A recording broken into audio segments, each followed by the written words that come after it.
police were out in force in Washington on Sunday ahead of a white nationalist rally that was organized to coincide with the anniversary of last year's racially charged violence in Charlottesville, Virginia.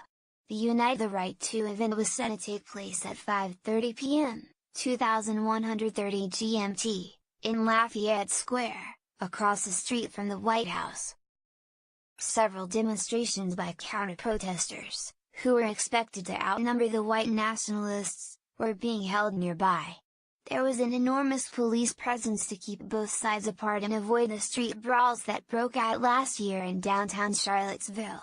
A local woman, Heather Hare, was killed when an Ohio man, James Fields, drove his car into a crowd of counter-protesters. At the time, President Donald Trump said there were very fine people on both sides, spurring criticism from across the political divide that he was equating the counter-protesters with the rally attendees, who included neo-Nazis and other white supremacists. On Saturday, Trump condemned all types of racism in a Twitter post marking the anniversary. In Washington on Sunday, counter-protesters organized an afternoon program of music, speeches and poetry readings at Freedom Plaza, east of the White House.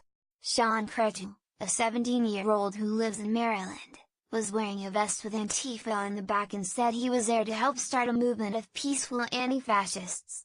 He said he was concerned that when rallies turn violent, it makes his side look bad.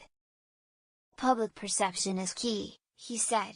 Counter-protesters also gathered near the Washington suburban metro station of Vienna, Virginia, where about 20 white nationalists carrying American flags were escorted onto a train to the city. Some counter-protesters yelled "Nazi scum!" at them as they were shepherded through the station. The group was led by the organizer of Unite the Right to, Virginia activist and blogger Jason Kessler. Dressed in a blue suit and carrying a megaphone over his shoulder, he said the rally was aimed at advocating for free speech for everybody, and he blamed last year's violence in Charlottesville on other groups in the media. "I'm not a white supremacist. I'm not a neo-Nazi," Kessler said as the train rolled towards Washington, where hundreds of counter-protesters and more police awaited his group. In the picturesque college town of Charlottesville, hundreds of police officers maintained a security perimeter around the normally bustling downtown district throughout the day on Saturday. Vehicular traffic was barred from an area of more than 15 city blocks, while pedestrians were allowed access at 2 checkpoints where officers examined bags for weapons. Hundreds of students and activists took to the streets on Saturday evening. Many of the protesters directed their anger at the heavy police presence, with chants like "Cops and Klan go hand in hand," a year after police were harshly criticized for their failure to prevent the violence.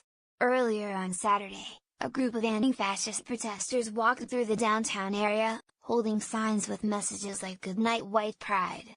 But the day was largely free of confrontation. On Sunday morning, activist Grace Heron, 27, donned a Black Lives Matter t-shirt and joined hundreds of fellow Charlottesville residents who gathered at Booker T. Washington Park to mark the anniversary of last year's bloodshed.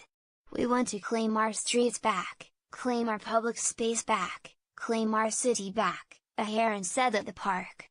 Several events are scheduled in the city, including a gathering that will include veteran civil rights activist Reverend Al Sharpton and Susan Bro, the mother of the woman who was killed a year ago.